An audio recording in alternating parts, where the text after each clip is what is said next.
反中亂港嘅勢力依然潛伏喺香港，軟對抗依然存在。例子較早前有人冒認他人嘅身份去我哋器官移植嘅登記系統，假扮人去取消登記，製造一個假象出嚟，好多人想退出呢個系統，呢就係軟對抗啦。仲有2位已經係被拘捕，法庭要都定罪，要坐監添。佢係唔希望我哋國家好強大起嚟，咁佢會唔會唔做啊？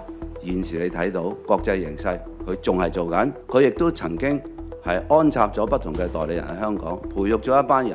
所以呢，夏寶龍語重心長，不要好了傷疤忘了痛。我哋再次提醒大家，佢可能潛伏性，可能係隱蔽性，可能係一啲